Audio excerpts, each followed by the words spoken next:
Welcome to the Road to Missional Living podcast, where we ask the question, what is God doing through ordinary people to complete His extraordinary work? Each week, we will hear from normal people just like you that have taken a step of faith to follow where God is leading. We pray that their stories will inspire you to take a similar step and see what God will accomplish. Well, hello, everyone, and welcome to the podcast.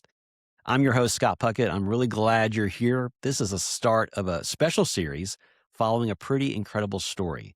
It's about a couple who reached a retirement age, and instead of slowing down, they felt God calling them into something new, something that's stretching, uncomfortable, and honestly, something that's quite inspiring. So this will be an episode, or I should say a podcast section or series that will have multiple episodes. This is episode number 1. In a couple months, we're going to do episode number 2 on this particular story. And then 2 months later, episode 3 and so on. So you'll have an opportunity to track with this particular story going forward over the next year, which I'm really excited about. But just want to let you know, this is just the first installment of that. And before we go any further here, let me just give you a little bit of heads up about who they are. This is Curtis and Chris DuBose. They're preparing to move to Chester, England for a year to serve as missionaries, which is very exciting. So we're calling this first episode From the American Dream Retirement to Redeployment for the Kingdom. So I'm here now with Curtis and Chris DuBose. I want to thank you guys so much for being here and being a part of this podcast today. Glad to be here. Thanks for letting us share our story. I'd love to start your story with just a simple getting a snapshot of life before this. What have the last few years looked like for you leading up to retirement? Well, for me, I've been on staff at Mitchell Road Church for the last 18 years. So I've been very busy with a very busy church, but so glad to be part of ministry there and really feel like the Lord has prospered the church, blessed the church, and it's been so good to be able to give thanks for all God's blessing there. So it's been a positive positive situation that way. We also have grandkids, 4 granddaughters that we've been busy with their lives and our 4 kids' lives. And, just living normal life. That's what we've been doing the last several years. I'm a teacher, so I work every day. And then in the afternoon, I keep different grandchildren each afternoon.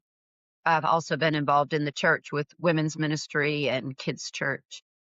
Curtis and Chris, when you thought back about retirement then, what did you picture it possibly looking like? Well, again, I always had some idea of wanting to do a short-term mission in retirement, but if that wouldn't work out, I thought about some pastors go and be a mortuary assistant, or somebody mentioned about maybe being a ticket agent at the airport and be able to get some free travel and all that kind of thing. So those kinds of things came to mind, but they never were really very serious for me. Gotcha. Well, do you remember when the idea of going to the mission field first came up in a very serious way? We approached retirement. We started talking about it and investigating opportunities just to see what was out there and what our options would be. What were some of the first hesitations, maybe, or the first questions that came up when you started talking about this really seriously? My parents are 88. My parents are divorced, so my father's remarried, but my mother's not, lives alone. And I thought about leaving elderly parents for a year or so. We do have young grandchildren from a baby up to a 9-year-old, and I'm with them every day. And the thought of leaving my grandchildren was really hard for me. And because we had been on the mission field before, I could think back, what were the things that, were problematic when we went before? And one of them is what do we do with our cars? What do we do with our house? Those kinds of things that it takes a while to work those things out and decide what you're going to do. But those were the kinds of things that I was thinking about. It's just thinking through what I would be thinking if I was in your shoes. And you mentioned most of the things that come to my mind. That's a big decision. There's a lot to think about. What would you say felt hardest about saying yes to this specific opportunity? I think the thing that for me was the hardest was thinking about, would we be a good fit to where we're planning to go? Would we match well with the pastor that we're planning to work with? Would we be able to work in the culture that we'll be with? Even though England is similar to America in a lot of ways, it's still a very different culture. And we're going to have to learn quickly some about that culture. So, and that's a little bit daunting. Yeah, I think those are the big things for me. And I thought about, our children are still reproducing. I might miss babies being born, and certainly I'll miss the big Thanksgiving, Christmas, Easter egg hunts, those kinds of things that are enjoyable with your grandchildren. Yeah. Well, you just reminded me that you mentioned going to Chester, England. Go ahead and tell us more fully, what exactly will you be doing this next year there in Chester when you arrive? Yeah, so the plan is at this point to go, and the pastor that we'll be working with is a young guy, 34 years old. He preaches twice a week in the morning and evening on Sunday. So that means 2 sermon preparations. He has a young family.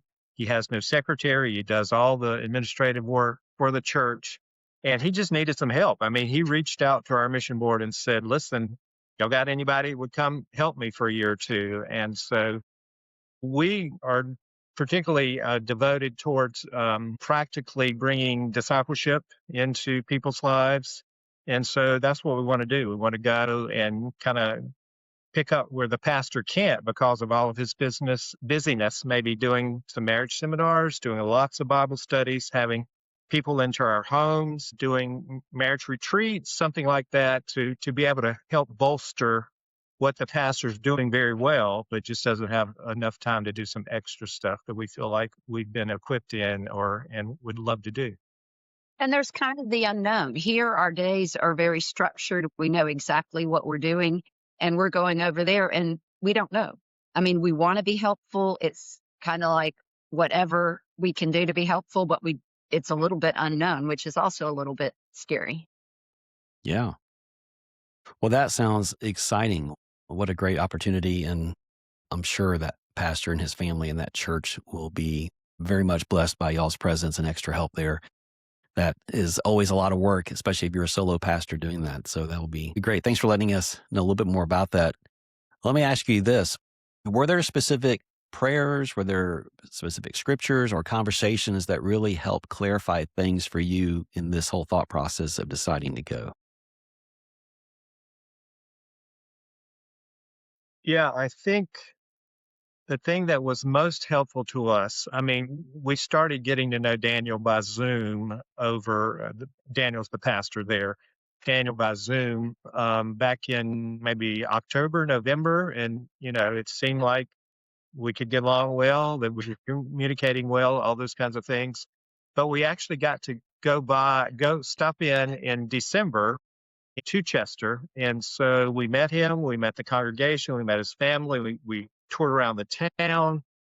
And that was something that really helped us to say, yeah, this feels like a good fit for us. We feel like we can work with him well. We feel like the town, is quite enough for all that we will need and that kind of thing. Transportation, we're not planning to have a car there, so we'll use public transportation and Ubers and things like that, and that's all available. So, I just feel like I think that was God's confirmation to us. Chris and I came away from it thinking, yeah, we really feel like this will be a good fit for us. We feel like God was saying, yeah, this is a good place for y'all to be. Well, I love this whole story because this is really flips the script on what retirement is supposed to be, at least from the American dream point of view. Let me ask you this. Why do you think this season of life can actually be such a powerful time for ministry? It does seem like an easier time now than ever before. And we have the experience. We have the life experience of seeing God come through in so many difficult situations in our lives and in our friends' lives. And so we have more trust in this faithful God that we can share with others. Yeah, that's great. So let me ask you this. What would you say to someone who feels like their most meaningful years are behind them, which I think is often kind of the viewpoint here as you get to retirement age, and I'm myself am not too far away, but you begin to think that most of my significant work has happened behind me rather than thinking about it could be possibly in front of you. So what would you say to someone who feels like their most meaningful years are actually behind? kind of think, if you're in good health, you don't have a lot of health restraints and things like that. Just like Chris was saying, you're in a better place than ever you've been, as far as our opinion is, to be able to minister to people, to be able to come alongside. You don't have a lot of the worries of the past. You don't have financial struggles necessarily from the past. And so we're very free to go and do what we feel like the Lord has called us to do. And we also feel like He's prepared us for continued ministry because of all that we have done in the past. This could be a really significant time in people's lives. And even thinking, people that were engineers or nurses or various jobs that they did, they can come along a lot. The people in the congregations or the people on the streets are not pastors or ministry type people. They can relate to those people and talk about God's faithfulness in their day-to-day lives. And I really feel like, too, if we've lived in America all our lives, we don't really realize the need that it's other places of the world. Of course, going to Africa, there was a huge need on every point of the compass, in a sense. But even in England, even though they're very similar to our culture, financially well off and all that kind of thing, there's a great, great spiritual need there. And as we talked about in the missions conference, Scott, that one of the best ways we can do that is just to go in, to be there in people's lives and love on them well and point them to Jesus. Yeah, that's One of the great. things they want us to do is get together with people for coffee or go on a hike with people and just talk and share our lives, and the Lord's working in our lives with others. Wow. So it really sounds like it's really moving there and doing your life Hmm. with a different group of people in a different setting. It doesn't sound like you have to come in with the huge plan with a lot of preparations as much as just kind of showing up. Does that Yeah. sound true? That's Yeah. very Yeah. true. Very true. Yeah. Well, one of the things that I'm thinking, and I know our listeners would be thinking too, is that a decision like this doesn't just affect you, but it touches your whole family. It touches all your friends and so on. How did your kids and grandkids, or even some of your close friends, respond when you shared this news with them? I feel like our children and close friends were very supportive and even, what can I do to help you get there? What can I do to take care of things here while you're gone? Our grandchildren have cried and don't want us to go. So Yeah. that's hard. Well, we did have Zoom and all those kinds of things that, you know, until recently we don't have, and we'll definitely plan to be using that.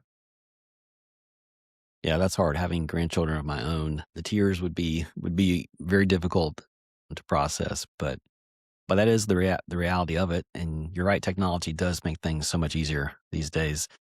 Let me just ask you, related to reactions that you got, was there any that particularly surprised you? My parents in their 80s were very supportive of our going, and that was impressive to me. And all the people that I've talked to have always said, "This is so exciting. We'll miss you. We're sad, but this is so exciting. We can see why you'd want to go and do this." So that's been the constant comment as a result of our saying we're leaving and we're going to Chester. Wow. That's really cool that you have parents in their 80s that are behind you and supportive when they're probably aware that their amount of time left on the earth is limited. Well, let me ask you a more deeply personal question. What has God been doing in your own hearts through this entire process and to where you're at even here today? Yeah, well, we've actually been very surprised at how quickly our support has come in. And so to us, that's a confirmation that we're on the right track and that we're going in the right direction there. We have faced a little bit of not significant, but at least minimal spiritual warfare as far as things happening. We think that's never happened before, and what's going on there? This wasn't a roadblock that we ever anticipated happening. And so, from our perspective, that's actually a positive sign that, again, Satan doesn't want us to be doing what we're planning to do. So, yeah, I mean, we're just going ahead, living our lives, taking it day by day, and just bringing all our needs and our cares to the Lord and say, "Lord, we don't know what to do here. Provide for us here, whatever it is." And He is doing that. An example maybe of spiritual warfare would be there have been some really tough issues with our adult kids where it can cause us to think, well, maybe we shouldn't go during this difficult time, although they're still saying, please go. Well, that is difficult. Adult kids, having some of my own, I know they are walking through difficult life things and transitions and challenges. And as parents, we want to be there for them. So that would be definitely a challenge I could relate to as well. As you look ahead now, what are you most excited about as you prepare to go? And on the flip side, what feels unknown or even a little scary right now? So what excites you and what's a little scary? Give me a little bit a taste of both. Yeah. Well, I think for both of us, the opportunity to do discipleship is our thing that we're looking for most forward to, as we know that as people have poured into our lives and introduced us to various resources and things like that, how helpful and significant that's been for us. That's really what we want to do. And I think the opportunity will be there for us to do that. So that's our most exciting part of this. And as I said, we love to travel. We love history and museums and things like that. But even though the town where we're going, which was founded in 79 AD, is a historic town, it's really more about learning the people and the culture, being able to relate to them well. That would be a scary part as well as an exciting part because, again, there's unknown and all of that. I'm really looking forward to getting to know the women. I like to get together with other women, and I have good friends here, and I'm looking forward to meeting some good friends over there. I think maybe challenging is we want to be helpful, but we're not sure exactly how. We're not sure exactly what that's going to look like. So kind of the unknown. Yeah. Well, what are you hoping God will do through this year? Not just around you, but actually in you. What would be your hope and prayer and desire? Well, I think for me, I want to get to know Jesus better through this year. And I know there will be opportunities for the unknown and for needs and all that in our lives personally, or maybe in people around us. But I do want him to help me to run to him more quickly when those needs arise and just to enjoy relationship with him. And I feel like we can do that. It's going to be a little bit what we anticipate, a little bit more relaxed situation than we're in right now, as far as a very much smaller church than the church that we're ministering in. Walks around the town and all that to be able to meditate and pray and really develop my relationship with the Lord more is what my most number one desire is. Yeah, it's a congregation of about 40 to 50 people. And I'm looking forward to just more reliance on the Lord. I know when kind of the normal props of my life, my friends, my family, my job, the normal props of my life, completely understanding the culture are gone, and it throws me on the Lord. That's great. Well, that's very encouraging to hear. I appreciate you guys sharing so much of your story. I'm just curious, was there a question that I didn't ask that would have been good, either you have an answer for, or something else that occurred to you that you didn't get a chance to share yet so far? Just to throw it out there to you, what would you say to our listeners that are listening to this right now? The thing that comes to my mind is, you know, you can do this too. It doesn't take special people. I mean, yes, Curtis has a ministry job, but I don't. And we need people that have had just regular, normal lives to go and live regular, normal lives around regular, normal people. So I think this is really something anybody could do. And there are opportunities to do it from 1 month long. If you feel like you could take a month off and live in a different place and be helpful to a church or a group there's opportunities to do it. And I feel like from our past experience, I mean, of course, when we first had to do support raising and prayer support raising and all this kind of thing, I didn't know. I didn't know whether it would get done, whether we would raise the support we needed and all that kind of thing. I didn't know that when we got to Africa that, our needs would be taken care of. We didn't know what the medical needs would be for the kids and all. I mean, there's so many unknowns in going to a new culture, but God took care of them all. I mean, really, we weren't lacking for anything. And so going into this now makes it a lot easier having had that experience. He did it for us before. He'll do it for us again because, again, we're trying to follow what he's directing us towards. Yeah. Well, I also want to jump in and add to that, even though you're in retirement age years or coming upon those right now, we often forget sometimes that we are still, as older parents, still in a role of parenting and modeling to our children. So you're still modeling this to your children, you're modeling it to your grandchildren. And that's a beautiful picture, I think, to see is the weight that parents and grandparents can have for the next generations coming up behind them, for them to see them stepping out in faith and trusting the Lord. And you two are clearly an example of that, which is very inspiring. I'm so grateful that you were able to share part of your story here with us. I know it's just the beginning. We'll continue to track actually with you guys on your journey over the next few months to check in and see how things are going. We'll be back with you for our podcast in 2 months to see exactly what God is teaching you, to see how God is providing for you. So listeners, I hope that you'll come back and listen. Our next episode with them is scheduled for June of 2026. We're going to talk about what it actually looks like to trust God in the preparation process, especially when it means leaving behind comfort, leaving behind routine, and the people that you love most. So thanks for listening to the Road to Missional Living podcast. What our desire is that you will be listening and hearing things here that will inspire you to take steps of faith, to live more faithfully and on mission, trusting the Lord Jesus Christ and what he wants to do in and through you as you step out and trust him. Thanks for this time. Hope to see you next time. Take care. You have been listening to the Road to Missional Living podcast. The Road to Missional Living is a production of Mitchell Road Presbyterian Church in Greenville, South Carolina. We are a member of the Presbyterian Church in America, and we exist to know Christ and to make him known through gathering and forming equipped disciples.